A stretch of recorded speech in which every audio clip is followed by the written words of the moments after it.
Good evening. I want to introduce you to Miles. Miles is a senior in Cedar Rapids, Iowa. He is a student, a second-year student at Iowa Big. But you'll notice that when you talk to Miles, he doesn't tell you that. He tells you that he's an entrepreneur, a scientist, a researcher, and a developer. One of the projects that Miles got interested in, he's very interested in urban farming and sustainable agriculture. And so he started researching aquaponics. And he said, I want to do something in this field. I want to learn about science and English and government and economics through this love I have for urban farming and sustainable ag. And so we connected him with Renternet Construction in Cedar Rapids and the Nubo City Market, which is our farmers market, our year-round farmers market. He explained what he wanted to do. He wanted to grow lettuce and tilapia, where the waste from the tilapia would feed the lettuce and the lettuce waste would feed the tilapia in a self-contained environment, and then sell his goods to the market at 0 miles to market. So he named his company 0 Miles. So Renter Connect gave him the trailer for $1 a year lease, and Nubo Market let him put it on their property. So there he is working on those kind of things. Here he's giving a speech. This is 2 weeks ago. He spoke to 100 entrepreneurs and venture capitalists about his endeavor, and he's currently looking at potential investors and spinning off into a company when he turns 18. We don't let him do that until they're 18. There's some pesky law about that. So what's the big deal here, right? Math, science, engineering and design, English, government, economics, art. All of these things are encompassed in Miles's projects. And we were able to track them with against the Iowa Common Core standards. And we have a wealth of information that shows us that Miles knows the standards. Well, that's what Miles is able to do in an educational environment that isn't dictated by courses and classes. And we get to see Miles's competence, his ability to take what he's learning and make something real happen, something good for himself and for our community while he learns. That is our definition of competence, and he does that through all of these different projects he's involved in at Iowa Big. But I need to tell you something more about Miles. 2 years ago, Miles came to us. His mom helped find out about Iowa Big and put him in our program because he was on the verge of dropping out. He wasn't attending school. His GPA was abysmal. He was passing like D- passing classes just to eke it out. And he was really thinking about just dropping out, finding some work, and seeing what would happen. He had gone through some personal traumas and issues, and things just weren't going well for him. Flash forward 2 years to today. He's a senior. He'll graduate this spring. His GPA still isn't wonderful, and I'll explain why in a minute. But he has multiple college offers and scholarship offers, and he has venture capitalists who are arranging meetings with him and talking to him very seriously about what does his 0 Miles company look like and what's its future look like. But most importantly for me as an educator is that Miles has found himself again. He's the wonderful, kind, decent person he's always been, but now he's on track. He knows what he wants to do. He has a passion for something, and he has a reason for moving forward. Now, I will tell you, Miles still does not go to his traditional high school very often. And we try to say, Miles, it's really important that you go. And he's like, yeah, no, it isn't. Because I'm not going to sit there and be spoon-fed stuff that I can figure out on my own. So he essentially shows up on test day and aces the tests and irritates his traditional teachers to no end that he doesn't really need them day to day. Finally, Miles took the ACT this fall. He got a 30. He got a 34 on his science. And so I tell you Miles' story to point out my primary thesis for tonight, and that's this. Schools are not broken, they're obsolete. Understanding this seemingly nuanced, minor nuance in language, to me, is a fundamental idea that you have to grasp in order to transform schools and make change happen. So what do I mean by broken? Right? My dryer broke last night. I broke my glasses. I can't get to Bellevue, my car won't start. It's broken. Right? What do we mean when we think about broken? Broken implies that it can be fixed, right? I can put a new part on it, I can buy a better part, I can patch this thing together, and in the end it's going to be fixed. But the dryer is really not broken. Just a part of the dryer is broken. Right? And it's broken because the dryer will not do what it is intended to do, which is dry my clothes. If I want it to dry clothes again, I simply find what part's missing or broken, and I replace it. And the same with my car and with my glasses. But what happens when we imply that our schools are broken? It implies that we're looking for parts that don't work. But more importantly, what happens when we behave as if schools are broken?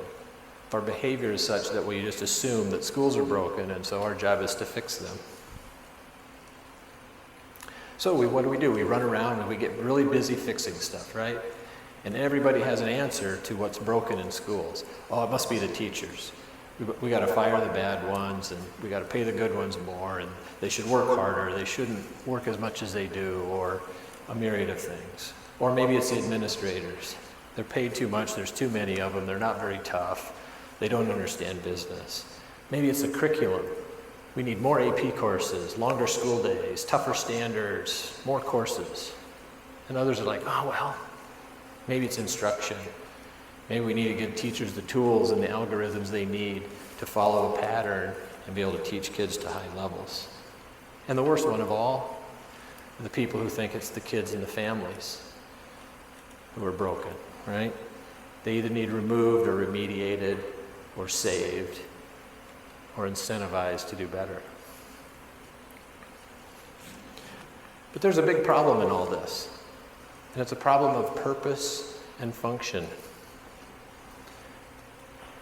It's easy to identify the purpose and function of your glasses or your clothes dryer or your car, isn't it?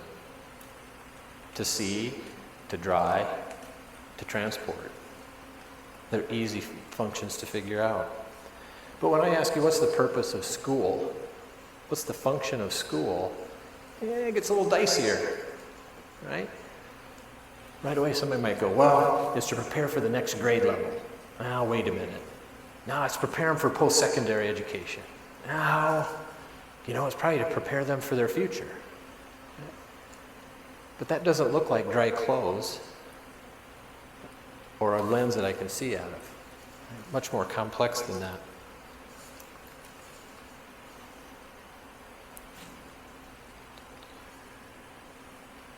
So I would argue that the purpose of school was formed about 120 years ago. And the purpose was really clear, and it made a ton of sense at the time. How do we sort and select out people who are smart from those who are not? And then how do we prepare those people for industrialized jobs that, hey, by the way, require methodic, continuous, repetitive, chronic activities in a very structured and described kind of way? So if that's the purpose of school, and we're busy fixing that, what are we fixing? We're trying to create better sorting and selecting schools. We're trying to prepare more kids for a world that no longer exists. And then we get angry at the people inside the system because they can't do it. Right? We think we're asking them to create the future for our kids, but the system's designed to dry clothes. It should come as no surprise that despite massive amounts of effort and time and money to fix schools, we're not really that much better. We're better than we've ever been. We sort and select better than any time in the history of schools, and we prepare more and more kids for post-secondary kind of work than ever before. But we know in our gut It's not the right thing yet. So as long as we continue to operate as if schools are broken, we're going to continue to look for that fix, the part, without taking a moment to think about what would happen if we thought about schools as being obsolete instead. The photo on the left are the glasses that I wore in the late 80s and early 90s. And I found them a week or so ago as I was preparing for this talk. They work fine. They're only like 3 prescriptions behind, so I can kind of see out of them yet, right? So they're not broken. But those glasses, I argue, are obsolete in today's world. I don't think as large as your face, tinted like Doper glasses, are really the in thing right now. They're really kind of an obsolete piece of eyewear, right? No amount of fixing those glasses are going to change the fact that they're obsolete, right? People would think I was crazy if I was trying to make the glasses on the left look like the ones on the right. So it's fine for us. We just say, okay, yeah, they're obsolete, I get it. Keep them in the drawer, please, you know?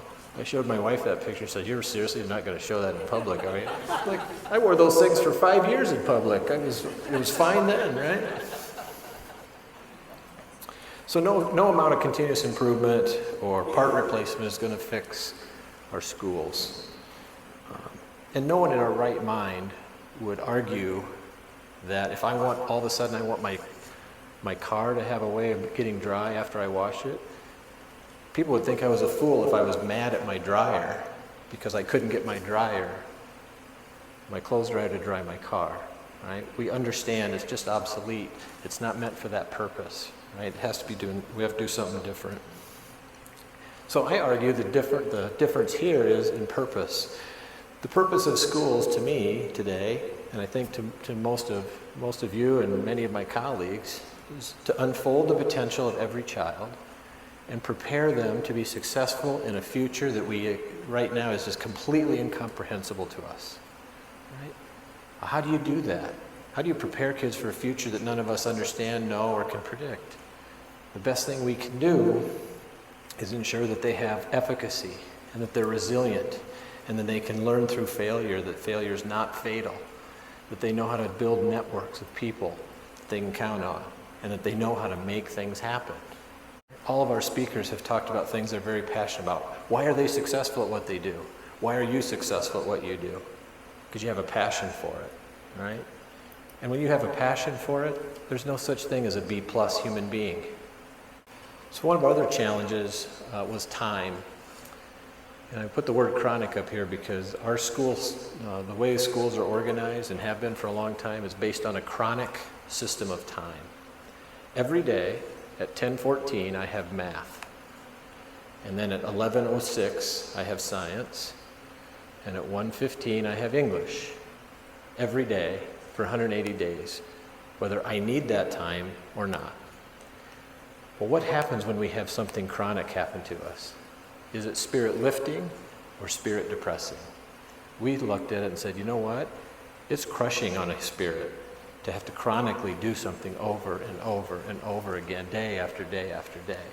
And what we come to realize is that teachers were devalued in that. They were seen as a Walmart commodity. I see the teacher every day for 45 minutes. They're not all that important to me.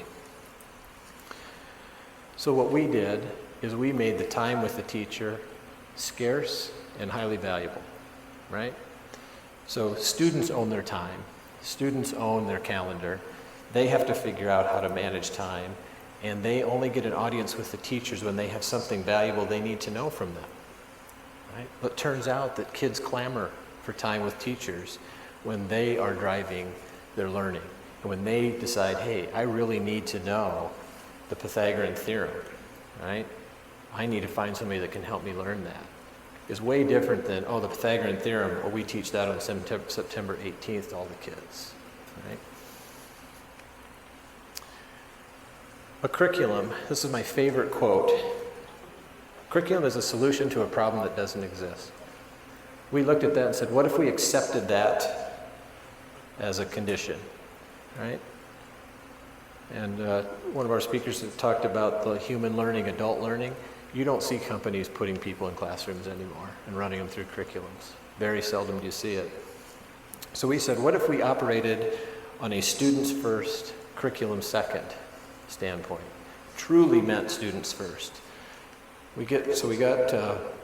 Our students get interested in a project and a passion area, and our teachers bring the curriculum along as the students ask for it.